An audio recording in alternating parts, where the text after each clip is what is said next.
Fourth views, चौथा विचार, बाकी ठीक। नमस्कार, मैं हूं सुनील बॉबी और आप इस समय देख रहे हैं अपना खास कार्यक्रम बिहार समाचार, जहां बातें करते हैं बिहार की, खबरें होती है बिहार की। बिहार की खबरों के साथ साथ देश दुनिया में क्या कुछ चल रहा है, तमाम खबरों से हम आपको कराते हैं अपडेट। बिहार में शिक्षा रोजगार का क्या है हाल और गांव की सरकार को लेकर क्या कर रही है नीतीश सरकार, तमाम खबरों से हम आपको कराते हैं अपडेट। बिहार में आज बिहार स्थित पटना में आज मुख्यमंत्री जनता दरबार लगा। मुख्यमंत्री नीतीश कुमार ने कई लोगों की समस्याएं सुनी और विभागीय स्तर पर कार्रवाई करने का भी निर्देश दिया। कई लोग अपने लाभों के बारे में और उनको लाभ नहीं मिल रहा है इसके बारे में भी मुख्यमंत्री के समक्ष बातें रखी। और इधर बिहार में नगर निकाय चुनाव के पहले चरण को 42,000 कर्मी होंगे प्रशिक्षित। राज्य निर्वाचन आयोग ने चुनाव को लेकर शुरू की तैयारी। पहले चरण में 37 जिलों में 18 दिसंबर को होना है मतदान। सभी तैयारी पूरी हो रही है। आपको बता दें कि बिहार में नगर निकाय चुनाव को लेकर तैयारी शुरू हो गई है। प्रशिक्षण भी कर्मियों को दिया जा रहा है। राज्य निर्वाचन आयोग से इसको लेकर कार्य योजना पर काम तेज गति से शुरू है और सफलतापूर्वक चुनाव कराने की पूरी तैयारी की जा रही है। इधर बिहार में मुखिया जी वार्ड सदस्य को लेकर कई योजनाएं बिहार सरकार लाने जा रही है। जहां एक तरफ बिहार में नल जल योजना को और विस्तृत करने की बातें जनवरी में हो रही है कि जनवरी में इसको लक्ष्य को पूरा कर लिया जाएगा और इसमें वार्ड सदस्यों की भूमिका खास होगी। नल जल को जो कुछ रह गया है नए सिरे से भी उसको किया जाएगा। जिन घरों तक नल का जल नहीं पहुंचा है उसे पहुंचाने का काम वार्ड सदस्य और संरक्षक के द्वारा किया जाएगा। वार्ड सचिव की उसमें भूमिका होगी। तो तमाम चीज़ों पर हो रहा है और मुखिया जी के माध्यम से इसमें वार्ड सदस्यों की भी भूमिका होगी। स्टेडियम बनाने का, हर पंचायत में स्टेडियम बनाने का कार्य और खुला जिम बनाने की भी कार्य योजना फिलहाल चल रही है। इधर निजी आईटीआई में होगी जांच और सख्ती बरती जा रही है। मानकों पर खरा नहीं उतरने वाले आईटीआई संस्थानों की मान्यता होगी अब रद्द। बिना बुनियादी सुविधाओं वाली आईटीआई की भरमार है बिहार में। और इधर बता दें कि 15 दिसंबर तक राज्य के प्राइवेट आईटीआई से मांगी गई है खास जानकारी। हर जिले में आईटीआई को जांच करेगी श्रम संसाधन विभाग की खास टीम। तो कई आईटीआई संस्थानों की मान्यता रद्द करने की भी सरकार की प्लानिंग है। और इधर आतंक को अच्छे बुरे में बांटने का दौर खत्म। भारत ने संयुक्त राष्ट्र में एक संकल्पना का पत्र किया जारी।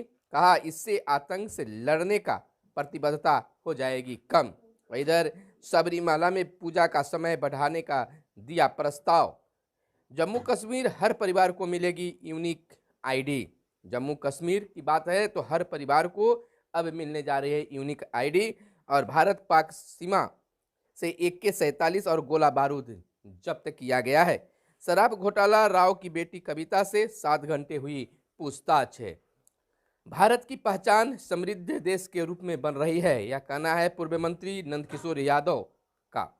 और चिराग ने की ईशान के माता पिता से बातचीत है।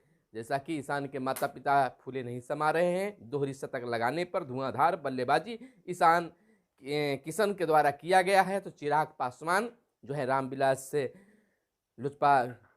के नेता, उनके द्वारा उनके ईशान के माता पिता से पटना स्थित आवास पर मिला गया।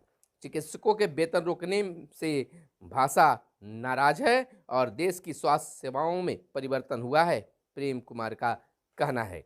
पूर्व मंत्री प्रेम कुमार ने कहा है। और लगातार बढ़ रही है महंगाई, कांग्रेस ने लगाया है यह आरोप, मांग किया है महंगाई को खत्म करने की। इधर मौसम की बात कर ले तो कल से मौसम में और काफ़ी बदलाव होंगे। कल से तापमान में आएगी गिरावट और बढ़ेगी ठंड।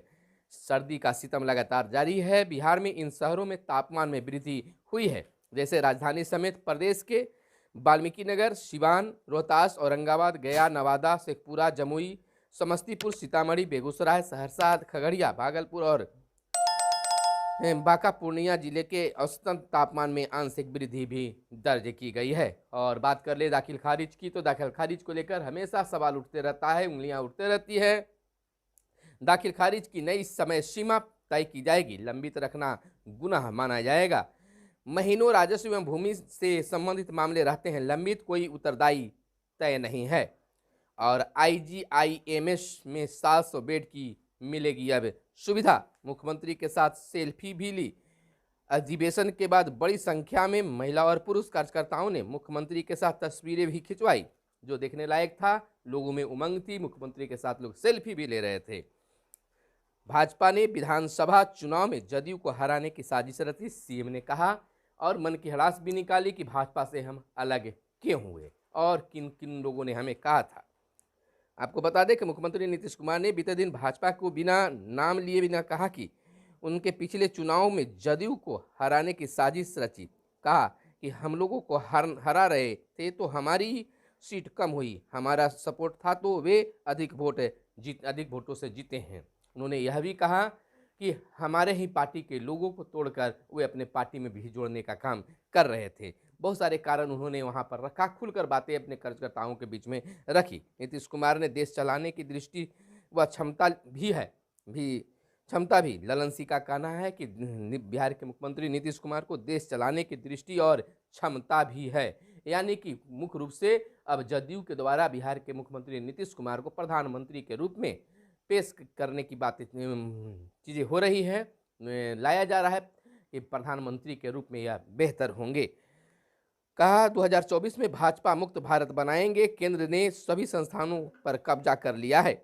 और इधर बिहार में 2025 में जदयू मुक्त होगा। सुशील मोदी का कहना है कि बिहार में 2025 में बिहार जदयू मुक्त हो जाएगा। यह प्रतिपक्ष नेता सुशील कुमार, पूर्व मुख्यमंत्री उप मुख्यमंत्री सुशील कुमार मोदी के द्वारा कहा गया है कि जदयू की सफाया हो जाएगी। 1 से 31 जनवरी तक संपत्ति का ब्यौरा दें। बिहार कैडर के सभी IAS अधिकारियों को 1 से 31 जनवरी 2023 तक अपनी संपत्ति का ब्यौरा ऑनलाइन देने का आदेश दिया गया है और भाजपा को कोई खत्म नहीं कर सकता, शर्मा का कहना है। यानी मनोज शर्मा, पूर्व विधायक और भाजपा के प्रवक्ता का कहना है कि भाजपा को कोई खत्म नहीं कर सकता है। इन दिनों कुढ़नी उपचुनाव के बाद भाजपा, जदयू और राजद के बीच बयानबाजी का तीर जारी है। लोग एक दूसरे पर आरोप प्रत्यारोप लगा रहे हैं। किसी को गलतफहमी न हो, पार्टी और नेता मेरे माँ बाप हैं, अखिलेश का कहना है। कांग्रेस के नए प्रदेश अध्यक्ष डॉक्टर अखिलेश प्रसाद सिंह ने कहा है कि जहां भी रहता है हूँ अपनी प्रतिशत देता हूँ, गलतफहमी किसी की नहीं होनी चाहिए। पार्टी और नेता हमारे लिए माँ बाप के समान हैं। इधर जैविक उर्वरक से बच सकती है मिट्टी की सेहत, खेती किसानी की बात है। बिहार में उर्वरा शक्ति मिट्टी से घट रही है, इस पर चिंता का विषय बनाया गया है, माना जा रहा है और इस पर कार्य भी जारी है। इधर बता दें, दावा किया गया खुला अधिवेशन में जदयू के द्वारा कि वर्ष 2024 का लोकसभा चुनाव विपक्षी भारी बहुमत से जीतेगा। देश में विपक्ष की एकजुटता को और विस्तार देंगे। मुख्यमंत्री ने कहा है कि अब देश स्तर पर विपक्ष की एकता को और विस्तार देने जा रहे हैं। मुख्यमंत्री नीतीश कुमार ने कहा कि कोई थर्ड फ्रंट नहीं बल्कि मेन फ्रंट बनेगा। हम मिलकर लड़ने वाले लोग अगले चुनाव में भाजपा को पता चल जाएगा। हर जात पात समाज की पार्टी है जदयू, यह भी कहना है। और इधर मोदी ने कहा है, पीएम मोदी ने, कि शॉर्टकट की राजनीति से देश का कभी विकास नहीं हो सकता है। उन्होंने कहा, प्रधानमंत्री नरेंद्र मोदी ने कहा कि शॉर्टकट राजनीति से देश का विकास नहीं हो सकता है। कुछ राजनीतिक दल देश की अर्थव्यवस्था को नष्ट करने की कोशिश कर रहे हैं। लोगों को ऐसे नेताओं और दलों को बेनकाब करना चाहिए। और इधर सुल्ली डील्स मामले में मुख्य आरोपी पर मुकदमा चलेगा और महागठबंधन में समन्वय से 2 सीटों पर सिमटेगी भाजपा। यह कहना है कांग्रेस के नए प्रदेश अध्यक्ष अखिलेश प्रसाद सिंह ने के द्वारा कि भाजपा सिमट जाएगी। खैर, यह तो वक्त गवाह होगा कि भारत में या फिर बिहार में जदयू का क्या अस्तित्व होगा, भाजपा का क्या अस्तित्व होगा, राजद का क्या अस्तित्व होगा और अन्य छोटी पार्टियों का क्या अस्तित्व होने जा रहा है। इधर सुखविंदर सिंह सुक्खू ने सत्ता संभाली, बदलाव हुआ। हिमाचल में 15वें मुख्यमंत्री के तौर पर सुक्खू ने शपथ ली। मुकेश अग्निहोत्री उप मुख्यमंत्री बने। और बांग्लादेश में विपक्षी सांसदों का इस्तीफा। गुजरात में दागी विधायक घटे, करोड़पति की संख्या बढ़ी। सुक्खू मंत्रिमंडल में युवाओं को मिल सकती है खास तरजीह। तो यह थी आज की हर छोटी बड़ी खबरें बिहार से जुड़ा हुआ, जो आपके लिए काम की खबरें हो सकती हैं। तो फिर मिलते हैं अगले वीडियो में। तब तक के लिए दीजिए इजाजत। धन्यवाद। जय हिंद, जय भारत, वंदे मातरम। फोर्थ व्यूज, चौथा विचार।